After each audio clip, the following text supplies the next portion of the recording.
Hi friends, आप देख रहे हैं फिल्मी खिचड़ी में हूं रूना आशीष। और चलिए अब हम बात करने वाले हैं कि इस बार एसएस3 के सैटरडे वाले शो में यानी सुपरस्टार सिंगर के सैटरडे वाले शो में क्या क्या हुआ था जो बदमाशियों से भरा हुआ था, और क्या क्या ऐसी सॉलिड चीजें हुई जिसके देख के और सुन के और जान के मेरा दिल बड़ा हैप्पी हो गया। मैं सच बोल रही हूँ, इस बार सलमान की ना शक्ल देखने लायक थी। हे भगवान, ऐसे ऐसे उसके साथ किया जा रहा था ना, बड़ा मतलब मुझे उस पर दया ही आने लग गई थी कि अरे बस यार कितनी टांग खींचोगे। मतलब अरुणिता भी एकदम गुस्से में एकदम उसके ऊपर सवारी करने निकल गई, पर दानिश ने भी कोई मौका नहीं छोड़ा।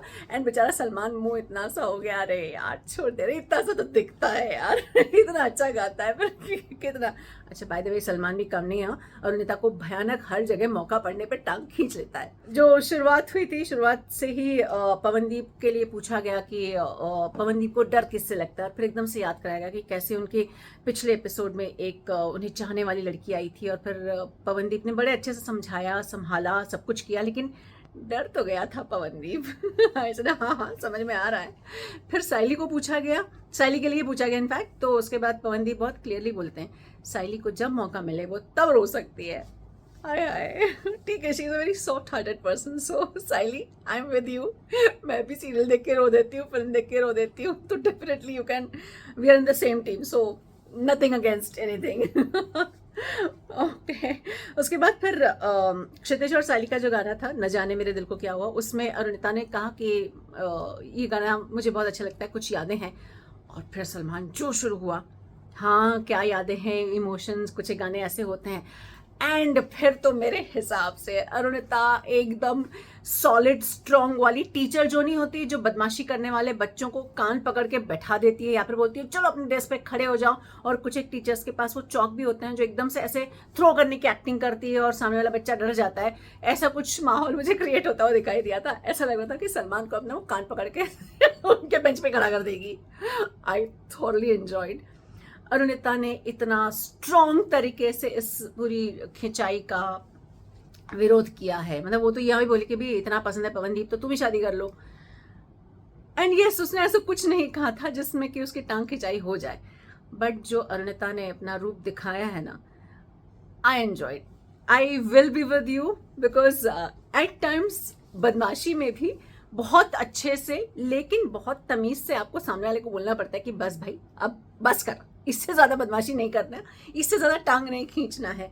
सो अरुणिता का मुझे ये स्टैंड अच्छा लगा, बट हाँ मुझे सलमान के लिए थोड़ा सा यार इज अ स्वीट गाय यार, बहुत अच्छा गाता है, मेरे को तो दोनों पसंद है, लेकिन हाँ being a female I will definitely support Arunita. अच्छा, अब इस बीच होता यह है कि जो आर्यन की मम्मा है वो बोलती हैं नेहा को कि शादी का प्रोग्राम आजकल बहुत सारे ऐसे बुलावे आने लग गए हैं, तो क्या किया जाए।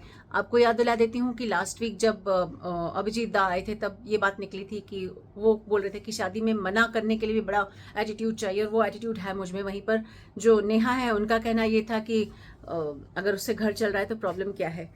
And definitely I totally understand this. और मुझे यहाँ पर नेहा की ये बात अच्छी भी लगी जब वो बोलती हैं कि सब करो लेकिन पढ़ाई भी करो, पढ़ाई मत छोड़ना। एंड यस, बचपन में ऐसा होता है कि आपको पढ़ाई पर तो ध्यान देना ही है, कला पर भी ध्यान देना है। और इस बात में मुझे ना कहीं लता मंगेशकर जी की याद आ रही थी। रीजन बिहाइंड, वो भी 13-14 साल की थी जब उन्होंने अपने घर की जिम्मेदारी अपने कंधों पर ली थी और अपने घर में एक एक व्यक्ति को सेटल करने की पूरी कोशिश की थी।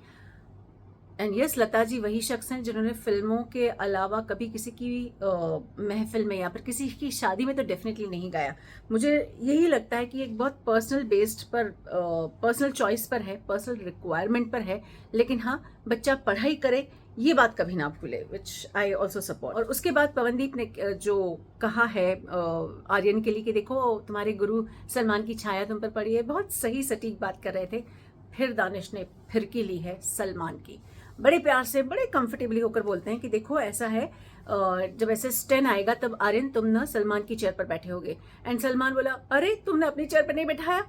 और फिर दानिश ने अपनी टांग खिंचाई शुरू करते हुए बोला अरे मैं तो सोच रहा था कि तुम कैप्टन से जज बन जाओगे, लेकिन अगर तुम कैप्टनसी पे ही अटके हो तो मैं क्या कर सकता हूँ। और उस समय सलमान का चेहरा देखने लायक था। It was too hilarious, too hilarious. मतलब बेचारा सलमान तो बहुत पिट रहा था। Everybody was pulling his leg. क्या बोलूं यार, मेरे को तो सलमान भी बड़ा अच्छा लगता है, वो गाता कितना अच्छा है, बट ठीक है, जब इन लोगों को प्रॉब्लम नहीं तो मुझे क्या प्रॉब्लम है यार। तो फ्रेंड्स, ये सब चीजें जब हो रही थी तो उसमें अरुणिता और उनके फैन का भी एक मोमेंट हुआ है। मैं पहले इसी में इंक्लूड कर रही थी, बट मुझे लगता है कि ऐसी चीज के अरुणिता के इस इंसिडेंट को, इस मोमेंट को मुझे अलग से डिस्क्राइब करना चाहिए। तो चलिए अगली स्टोरी का वेट कीजिए जिसमें मैं अरुणिता और उनके फैन मोमेंट के बारे में बात करने वाली हूँ। लेकिन अभी तक जो सलमान की खिंचाई हुई है, जो सलमान को डांट पड़ रही है, या फिर जो पवनदीप बोल रहे हैं और डर रहे हैं, नहीं डर रहे हैं, ये सारी बातें हुई, उसके बारे में आपका क्या कहना है जरा लिख कर बताइए। जय हिंद।